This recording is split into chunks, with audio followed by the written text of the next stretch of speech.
අයිබෝවන් සුබදෑසනක් අයිබන් ගානි අයිබෝන්. ඔබ බලාගෙන ඉන්නේ නැති අද මේ බ්‍රහස්පතින්දා නුගසෙවන අද නැද්ද කියලා නේද? අපි අපේ පළවෙනි හෝරාව ක්‍රීන් ශ්‍රී ලංකා විශේෂ වැඩසටහනක් වෙනුවෙන් යොමු කරා. දැන් අපි සූදානම් වෙන්නේ ඔබේ සුපුරුදු බ්‍රහස්පතින්දා නුගසෙවනේ විශේෂාංග අරගෙන එන්න බොහොම වටිනා විශේෂාංග ගණනාවක් අපි අද සූදානම් කරලා තියෙනවා. දැන් ආරම්භයේදී මෙහෙම දෙයක් මට මතක් කරන්න හිතුණා යුගානි. දැන් මේ පොඩි අයට බයිසිකල් පදින්න පුරුදු කරලා තියෙනවද? දැකලා තියෙනවද? අනිවාර්යෙන් වැටි වෙනවා දැකලා අපිත් මතකනේ පුංචි කාලේ බයිසිකල් පදින්න වෙනවමයි. අනිවාර්යෙන්. දැන් මේ ඔය මේ පොඩි කෙනෙක්ට බයිසිකල් පදින්න හුරු කරද්දී ඔබටත් මේ අත්දැකීම ඇති. මුල් වෙලාවේ අපි උදව් කරනවා. දෙමාපියන් වැඩි හිටියන් උදව් කරනවානේ. එතකොට ටික වෙලාවක් යද්දී මේ දරුවා හොඳට ඉගෙන ගන්නවා පැඩල් එක කොහොමද වැඩ කරන්නේ, හැන්ඩල් එක නේද, සමතුලිතතාවය තියාගන්න, සම්බරතාවය ඔය දේවල් ඉගෙන ගන්නවානේ. ඉගෙන ගත්තට පස්සේ ඒත් අපි අල්ලන් ඉන්න ඕනේ. අර සීට් එක අල්ලන් ඉන්න ඕනේ තල්ලු කරනවා. හැබැයි ඒ අපි අල්ලන් ඉන්න ඒ ශක්තියෙන් අපිට බෑ සම්බරතාවය රැක ගන්න. පුංචි දරුවා තමයි සම්බරතාවය තියාගන්න. හැබැයි අපිට හිතෙනවා කෙනෙක් අපිව අල්ලගෙන ඉන්නවා කියලා. අපි පිටිපස්සෙන් ඉන්නවා කියලා.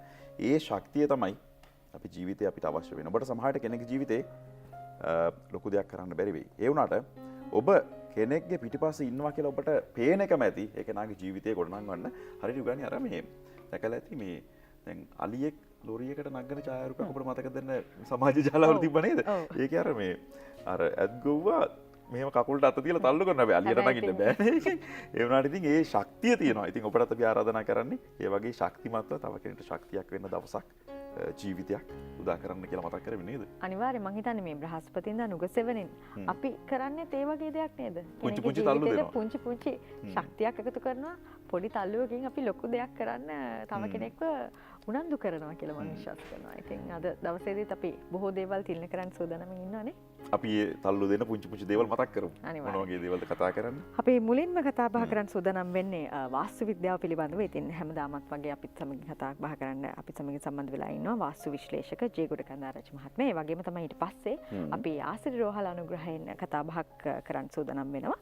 ඊට පස්සේ මොන රූපලාවන්‍ය ප්‍රවීණ රූපලාවන්‍ය ශිල්පිනී ලුලු බුදාරා සමගින් අපි කතා කරනවා. බොහොම ලස්සන වෙස්ටර්න් බ්‍රයිඩල් එකක් කොහොම විදිහට කරගන්න කතා කරනවා ඊළඟට.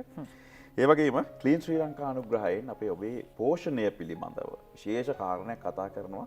ඉතාම වැදගත් කාරණයක් ඔබේ පෝෂණය පිළිබඳව දැනගන්න ඕන දෙයක්. ඒ වගේම දැන් පෝෂණය ගැන කතා බහ කරද්දී අපි නිරෝගීකම ගැන තමත කරන්න බැහැනේ. ඉතින් වෙනද වගේම ජීවක වෙදමැදුර තුලින් අපි ඔබේ නිරෝගීකම ගැන කතා බහ කරන සූදානම්ින් ඉන්නවා. ඉහෙලි අත්කම් නිර්මාණයක් අද දවසෙත් ඔබ දන්නවා බ්‍රහස්පතින්දා නුගසෙවනේ අපි ඔබට අර ආරම්භයේ මතක් කරාගේ පුංචි තල්ලු දෙනවා ජීවිතේට. ඔබ ඉගෙනගෙන සමහරවිට ඔබේ ජීවිකාව කරගන්න පුළුවන් පුංචි තල්ලුවක්. ලස්සන අත්කම් නිර්මාණයක් අද දවසේ කතා කරනවා කීටැග් එකක් හදන හැටි. හැබැයි නිකන් කීටැග් එකක් නෙමෙයි. එම්බ්‍රොයිඩරි වලින් කරන කීටැග් එකක්. අපි ෆෝන් කවර් හැදුවා මේ වගේ අද බොහොම ලස්සන කීටැග් එකක් හදනවා. ඉතින් ඔන්න ඔය විදිහටයි බ්‍රහස්පතින්දා නුගසෙවන අපේ පෙළගැස්ම තිබෙන්නේ. අපි ආරම්භයේ අද කතා කරන ඔබට දැන් මතක ඇති අපේ පෙළගැස්මේ අපි කිව්වා වාස්තු විද්‍යාව ගැන කියලා. වාස්තු විද්‍යාව බොහොම අපි ප්‍රායෝගික තැනක ඉඳලා කතා කරනවා. නිවස්වල රූපසටහන අරගෙන මේ නිවසේ කොතනද ප්‍රශ්නේ වුනේ, කොයි විදිහටද වෙනස් කරන්නේ වාස්තු විද්‍යානුකූලව මම දකින්න බොහොම ප්‍රායෝගික කතා බහකට එනවා. ඉතින් සමහර වෙලාවට අපිට ජීවිතේ දෙන්නේ නැහැ පරණ කාලෙට ගිහලා අපිට වැරදිච්ච දේවල් හදාගන්න. හැබැයි අපිට දෙනවා ජීවිතයේ අවස්ථාවක් අද ඉඳලා වෙනස් වෙන්න. අද ඉඳලා ඒ වැරද්ද හදාගන්න උදව්වක් දෙනවා. ඒ වගේ තමයි ඔබේ නිවසේ වාස්තු විද්‍යානුකූලව වැරදි දෙයක් හදලා තිබුණා නම් අපි ඔබට උදව් කරනවා. ඔබට මඟ පෙන්වනවා ප්‍රායෝගිකව ඒ කතාව වෙනස් කරන්න කොහොමද කියලා. ඉතින් බොහොම ආදරෙන් පිළිගන්නවා ප්‍රවීණ වාස්තු විද්‍යා විශ්ලේෂක ඒ වගේම ගෘහ නිර්මාණ ශිල්පී ජේ ගොඩ කන්දාරච්චි මහත්මයාට ප්‍රශ්න නුගසෙවන ආයිබුවන්. හොඳයි. ඉතින් දැන් නිවැරදි කිරීම ගැන මේ කතා බහ කරේ. මං මුලින්ම කැමතියි මේ සියලු දේ ගැනම දැක ගන්න කතා බහ කරන්න කලින් මේ වගේ වැරද්දක් නිවැරදි කිරීම කොයිතරම් වටිනවද සහ කොයිතරම් වැදගත්ද කියලා අපේ නිවසේ ජීවත් වෙන සියලු දෙනාටම සහ වුන් කරන රැකියාවන් වලට කොයිතරම් විදිහේ බලපෑමක් සිදු කරන්න පුළුවන්ද? ඔය ඇත්තටම දැන් යුගානේ දැන් අපි ගත්තොත් ගෙයක් කියන්නේ අපි ලොකු මුදලක් වැය කළා අපි ජීවත් වෙන තැන අපේ හීනයක්. ඉතින් මේකේ ඇත්තටම මේ නිවස තමන්ගේ දියුණුවට සෞභාග්‍යයට නිරෝගීකමට හේතු වෙන්න එපයි. ඉතින් රංග දැන් මෙහෙම වෙන්නේ නැති ගෙවල් තියෙනවා ඇත්තටම. සමහර ගෙවල් තියෙනවා මේක ඉවර කරගන්නත් බෑ මිනිස්සුන්ට. තාම රෙන්ට් එකට ඉන්නේ ඒගොල්ලෝ ඇත්තටම. ඉතින් ඒ වගේ අවස්ථාවලදී ඒගොල්ලෝ හරි දුක් ජීවිතයක් ගෙවන්නේ. සමහර කයින් සල්ලි තිබිලත් කරගන්න බැරි. ඉතින් මේ වගේ දේවල් වෙනකොට මිනිස්සු හරි අසරණයිනේ. හරිම අසරණයි. ඉතින් ඒකට තමයි මං කියන්නේ හැමතිස්සෙම තර්කය දෙන්නේ ගෘහ නිර්මාණය කියන්නේ ඇත්තටම අපි අඳින එක ඒකේ නීති පද්ධතිය තමයි සබහාදහමේ නීති පද්ධතිය තමයි වාස්තු කියන්නේ. ඒතර වාස්තු යොදා ගැනීම අනිවාර්යයෙන්ම කළ යුතුයි. එහෙම නොවුනොත් එහෙම අපිට ඒ ගේ අසරණ තත්ත්වයෙන් දකින්න තමයි වෙන්නේ. මම උදාහරණයක් පෙන්නන්නම් ඒ රංග මේ බලන්නකෝ. මේ දැන් මේ තියෙන්නේ ඇත්තටම මේක ගෙයක්. දැන් මේ ගේ මෙහෙම ඉඩම තියෙන ඔයගොල්ලන්ට පේනවා. මේ ඉඩම තියෙන මෙතන මෙහෙම පාරක් තියෙනවා. මෙතනින් කොහොම මෙතන මේක පර්චස් 12ක ඉඩමක් ඇත්තටම. මේ ඉඩම මෙන්න මේ කොටස තමයි මේගොල්ලෝ හදාගෙන ඇවිල්ලා තියෙන්නේ. මේකේ ප්ලෑන් එක තමයි මේ තියෙන්නේ. දැන් මේ ගෙයක් හදනකොට ඇත්තටම Taman නීති පද්ධතිය පිළිගන්න ඕන රංග. මොකද හේතුව මේක මේ පැත්ත නම් ප්‍රවේශය මේ පැත්ත තමයි පසුපස අවකාශය කියන්නේ. ඒතකොට මේ නීතිය නැති වුණොත් එහෙම මේකේ එයාට ලෝන් එකක් ගන්න බෑ. ඇයි හේතුව මේක අප්‍රූව් කරන්නේ නැහැ. එතකොට COC නැහැ. ඒතකොට ඒ වගේ ලොකු ප්‍රශ්න කොටකට එයා යටත් වෙනවා. ඉතින් මේක එහෙම එකක් කරගන්න බැරි වෙනවා කවදා හරි. ඉතින් මේක තමයි එයාගේ ඇඳලා තිබිච්ච ප්ලෑන් එක. ඔය පේනවනේ ඔය. මේක තමයි ඇඳලා තියෙන ඩිසයින් එක මේක. මේ ඩ්‍රෝයින් එකට නෙමෙයි ගේ හදලා තින්නෙත් හැබැයි. පේනවනේ? ඒතර මේ ඩ්‍රෝයින් එක කරපු එක්කෙනා ඉදම ගැන එච්චර හිතනම නැහැ. ඒ හින්දා තමයි මේගොල්ලෝ මෙහාට ඇදලා තින්නේ මේක මේ. ඒතර මේ ඇත්තටම තමන්ගේ ගෙයක් නිර්මාණය කරගන්නකොට ඔයගොල්ලෝ දැනගන්න ඕන ඕගොල්ලන්ගේ අවශ්‍යතාවයන් සහ මේ කරන එක්කෙනාගේ තියෙන දැනුම ගැන. එහෙම නැතුනොත් ඒක ලොකු කරදරයකට වැටෙනවා. ඒතර මේක තමයි යාගේ ගේ. ඒතර මෙන්න මේ කෑල්ල තිබුණ කෑල්ලක් මේ දින්. මේක තීන කොටසක්. ඊට පස්සේ තමයි මේකට සැලසුම කරලා තියෙන්නේ. දැන් මම ඔයගොල්ලන්ට හැමදාම කියන එක තමයි දිශාව කියන එකක් තියෙනවා. මේ දිශාව කියන එක අපි ගත්තොත් එහෙනම් මේකේ දිශාව මෙහෙම තියෙන්නේ. ඒතර මේකේ සෙන්ටර් එක හොයා ගන්න ඕන. කොතනද මේකේ මධ්‍ය ලක්ෂය කියන්නේ. අපි මධ්‍ය ලක්ෂය හොයාගෙන තමයි මේක තියාගත්තේ. ඒතර දැන් මෙහෙම එකක් ගත්තාම ඊට පස්සේ අපිට පුළුවන් ගේ ඇනලයිස් කරන්න. මේ ගේ ඇත්තටම ස්වභාවික නීතියට අනුකූලව ගේ පිහිටලා තියෙනවද නැද්ද කියලා බලන්නේ ඒකෙන් තමයි. ඒතර ඒක බලන්න නම් අනිවාර්යයෙන්ම ඩිරෙක්ෂන් ඕන. ඩිරෙක්ෂන් එක බලන්න නම් අනිවාර්යයෙන්ම කම්පස් එක ඕන. කම්පස් එක තියන නම් අනිවාර්යයෙන්ම සෙන්ටර් පොයින්ට් එකක් ඕන. ඒ සෙන්ටර් පොයින්ට් එක තියන නම් අනිවාර්යයෙන්ම කොටුවක් හෝ ඒ අපිට සීමාවක් තියෙන්න ඕන. ඒක තමයි මේ දැන් අපි කරේ. දැන් මේ ඩිසයින් එක කොහොමත් ෆේල්. ඒතර දැන් මෙයා මේ බලන්නකො මේ මනුස්සයට වෙලා තියෙන හැටි මේ. මෙයා තාම රෙන්ට් එකට ඉන්නේ. මෙයාගේම ඉඩමක් අනිත් එක. මෙයා ලෝන් එකකුත් දාලා නැහැ. බලන්න ඉන්න හැටි හරි අසරණයි නේද? පේනව නේද? ඉතින් මේක මම අර මේව සම්බන්ධයෙන් ඉපැරණි පොත් ලියපුවා කියනවා ඇඳපු එක්කෙනත් හදපු එක්කෙනත් ඉන්න එක්කෙනත් තුනෙන් එක කරේ තියාගන්නවා කියලා මේ වැරදි. ඒක ඇත්තටම හරියට මේ වැඩේ කරේ නැත්නම් ලොකු අපරාධයක් වෙන්නේ.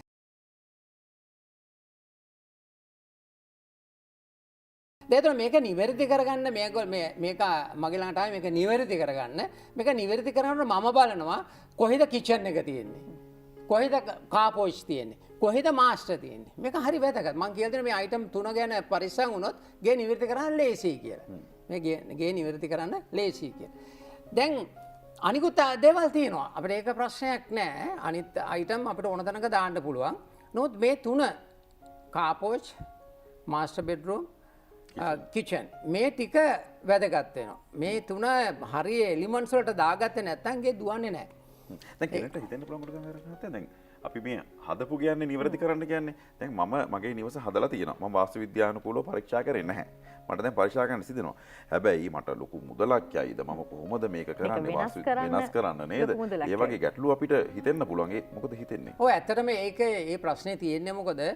ඒ වාස්තු සම්බන්ධයෙන් මේ කන්සල්ටන්ට් කරන කෙනා අනිවාර්යයෙන්ම කන්ස්ට්‍රක්ෂන් නොලෙජ් එකක් තියෙන්න ඕන. අනිවාර්යයෙන්ම එයාට අඳින්න පුළුවන් වෙන්න ඕන. ඩ්‍රොයින්ග්ස් පුළුවන් වෙන්න ඕන. ඩිසයිනින් පුළුවන් වෙන්න ඕන. එහෙම නැති එක්කෙනා ළඟට ගියොත් එයාගෙන් ඉතින් ආයි නෑ ගේට වෙන්න ඕන දේ වෙනවා තමයි.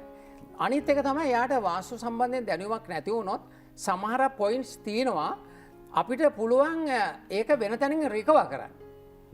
රිකවර් කර ගැනීම හැකියාව තියෙනවා. උදාහරණයක් කියමු. මාස්ටර් බෙඩ්රූම් නිරිතර තමයි 100%. නමුත් ඕක ඔතනම දාන්න කිව්වොත් වෙන්නේ මොකද? දාන්න බැරි දෙක තමයි ඊසාන සහ ගිනි කොන. එහෙනම් අනිත් ඒවා අපිට පාවිච්චි කරන්න පුළුවන්. ඒතර අපිට ඒ ඔප්ෂන් එකට යන්න පුළුවන්. ඒ ඔප්ෂන් එකට අපිට යන්න පුළුවන්. දැන් කිචන් එක නම්බර් 1 තමයි හොඳම තැන තමයි ගිනි කොන. ගිනි කොන දාන්න බැරි නම් ගිනි කොන දාන්න බැරි නම් ඒතර අපිට සිද්ධ වෙනවා අනිත් එකට යන්න. ඒතකොට මේක එතනම දාන්න ගියොත් මේක කඩාගෙන මේක දඟලන්න වෙනවා. ඒතකොට එයා 100%ක වාස්තු හොයනවා නම් දැන් මට ඕන මේක 100%ක වාස්තු ඕන දෙයක් වෙච්චා මට හරියටම කරලා දෙන්න කියලා කිව්වොත් ඒ වගේ ඔප්ෂන්ස් දෙන්න පුළුවන්. 3 4ක් දීලා කියන්න පුළුවන්. මේකෙන් එකක් තෝරගන්න. මේකෙන් එකක් තෝරන්න. දැන් මෙන්න මේකේ මේක තමයි ගේ. දැන් මේක නිවැරදි කිරීමකට එනවා නම් ඇත්තටම මං අර කිව්ව අයිටම්ස් ටික හරියට දාන්න බෑ. අනිත් එක තමයි ගෙයක්ක ඉන්නේ ඇත්තටම මිනිස්සුනේ. ඒතකොට ඒ ගෙදර පරිසරයක් තියෙනවානේ. ඒක වැඩි හිටි ඉන්න පුළුවන්, චූටි ළමයි ඉන්න පුළුවන්, ලොකු ළමයි ඉන්න පුළුවන්. දැන් මේගොල්ලන්ගේ ළමයි දෙන්නම ලොකුයි හැබැයි දැන්. හැබැයි තාමත් ට්‍රෙන්ඩ් එකට. ඒක තමයි අපේ දෙමව්පිය කරන වැරදිම වැඩේ. ළමා වයසට ගෙයක් දෙන්නේ නැහැ. ළමයි පිට වෙන්න කිට්ටුව ගෙවල් හදනවා. මොන අපරාධයක්ද ඒක? පුදුම අපරාධයක් ඒ කරගන්නේ. ඉතින් අපි ළමයින්ගේ පුංචි කාලේ ඒ ළමා අවදී ගෙවන්න ගේ දෙන්න ඕන. මේ ළමයින්ට අවුරුදු 22 23 කට තමයි අපි හුඟක් අය එහෙම ඕගොල්ලොත් ඔහම වෙන්නේ නැති. හුඟක් අය. ඕක තමයි කරන්නේ. ඉතින් ඒ නිසා හරි පරිස්සම්ව. දැන් මේකේ බලන්නකෝ. දැන් මේක නිවැරදි කිරීමට යටත් කරා නම් මට සිද්ධ වෙනවා මෙන්න මෙහෙම එකක් කරන්න. මේ බලන්න. දැන් මේ තියෙන රතු පාටට තියෙන තීනගේ. මේක තීනගේ. එතකොට මම මෙන්න මේ ෆවුන්ඩේෂන් එකම මම යොදාගත්තා මේ. එයා දාලා කියලා ගෙදරින් කොටසයි නිර්මාණය කරලා තියෙන්නේ. එයා කොටසයි නිර්මාණය කරලා. මේක හැබැයි මේකෙත් වැඩේ තියෙන්නේ මේකයි. දැන් මේකේ බලන්න. දැන් මේකට මෙයා ස්ලැබ් එක දාලා තියෙන කොටසයි මේ. මේ කොටසට විතරයි ස්ලැබ් එක දාලා තියෙන්නේ. ඒතර මේ කොටසට විතරයි ස්ලැබ් එක. දැන් මේක නිර්මාණය කරනකොට මට සිද්ධ වෙනවා මේ ළමයින්ගේ වයස බලන්න. මේ ළමයි ලොකුයි. තේරෙනවද? ලොකු දුවෙක් ඉන්නවා. එතකොට දැන් මේ ළමයි දැන් අපි දන්නෝනේ ට්‍රෙන්ඩ් එක මොකද්ද? ළමයි පොඩ්ඩක් මේනොට දෙමාපියොත් බලන්න මොකද කොහේ රටකට යවන්නනේ. ඕකනේ වැඩේ. ඒතර වෙන්නේ මොකද? ළමයි ටික ගියා ගෙදර තනියම උඩ බෝල ගහන්නද? උඩ මොනවා කරන්නද? ඒකේ ඉන්නේ කවුද? වවුලොයි. තේරෙන තලගොයි. පිරිසුදු කරගන්නවත් වෙලාවක් හිටියේ. හැම තිස්සෙම වහලා තියෙන හැම තැනකම මම යන හැම තැනකම වහලා තියෙන ගෙවල් අසාර්ථකයි. මොකද එලිමන්ට් එක ලොස් එතකොට. ඒ එලිමන්ට් එක ලොස් වුණොත් ගේ අපරාධයකට. අනිත් එක තමයි ගේ දුවන්නේ ඇතට යුගානේ මොකක්ද නිකන් දෙන්නේ ඉරේලියයි සුළඟයි. ඒක වහගන්න අමන ජාතියක් අපි. පුදුම මිනිස්සු ඒක වහගන්නවා අපි. මේ නිකන් හම්බ වෙන්නේ. මේ නිකන් හම්බ වෙන්නේ. දැන් මේක බලන්න මම නිවැරදි කර හැටි. දැන් මම ඒ කොලම්ස් ඒ ඩීටේල් එකම ස්ට්‍රක්චර් ඩීටේල් එක මම පාවිච්චි කළා. මොකද මෙතන වෙන ස්ට්‍රක්චර් එකකට යන්න බෑ ඇත්තටම ලොකු තැනක්. එතන මම මේ කාමර හරි විශාලයි. මම මේ රූම්ස් එකට මම මේකට දැම්මා වොෂ්රූම් එකක් දාලා මේ අම්මා ඉන්නවා මේගොල්ලන් අම්මයි තාත්තයි යට තියලා උඩට තමයි මේගොල්ලෝ දැන් ගෙනියන්න වෙන්නේ. ඒතකොට මෙන්න මෙහෙම තිබිච්ච තැන මම අනිත් එක පොඩ්ඩක් බලන්න. ඉස්සෙල්ලා කාපෝච් එක තුනේ මෙතන. මේ කාපෝච් එක ජීවිතේට දාන්න බෑ. මෙතන ඉඩ මදි. හැබැයි මේ කොලම් එක රිමූව් කරන්න වෙනවා. මේක අයින් කරන්න වෙනවා. අයින් කළා මෙතන කාපෝච් එක දැම්මා. මම මෙයා මෙතනට ගත්ත කිචන් එක මෙතන එක රූම් එකයි මෙතන එක රූම් එකයි මෙතන ඩයිනින් කරලා මේ පැත්ත දැන් මේ ඉඩ නැහැ මේ පැත්තේ ජනේලයක් තියෙනවා නම් අඩි 7මාරක් තියෙනවා නීතිය ඒක තමයි. ඔව්. ඒ නීතිය රකින්න ඕනේ කියන්නේ මොකද ඇත්තටම ඒක නැතුව කොහොමද එළියක් ගන්න? දැන් ගොඩකන්ද මහත්මයා දැන් මෙතන මේ කුස්සියේ තියෙන දිශානතිය නිවැරදිද? ඔව් හරි. හරියටම හරිනේ මේ ගිනි කොන තියෙන මේ ගිනි කොනට තියෙන. කාපෝච් එක දාලා තියෙන්නේ මේ ගිනි කොන. තේන දැන් අපි උඩට යන්කෝ. මේකේ උඩ පාර මම කරේ මොකද මම මෙහෙම එකක් කරේ මෙන්න මෙතනට ගත්තා මම මාස්ටර් මේක තියෙන නිරිතේ දැන් මේක නිරිතේ මෙතන තියෙනවා දැන් අපිට දැන් ඉස්සෙල්ලා ඩිසයින් එක බලන්නකො ඉස්සෙල්ලා ඩිසයින් එකේ මේක තියෙන්නේ මෙන්න මෙතන තේරෙනවනේ හරියට ගේ මැද්දේ තමයි වොෂ්රූම් එක උඩදී ඒතර මේක ප්ලම්බින් වලටත් ප්‍රශ්නයක් මැදනේ තියන්නේ ඒවා අපේ අය මම කියන්නේ ඒක හැම තිස්සෙම කරලා දෙන හැම දෙයක්ම මිනිස්සුන්ට සුගතිගාමී වෙන්න ඕනේ. එයාට පහසුවෙන් හදාගන්න පුළුවන් වෙන්න ඕන.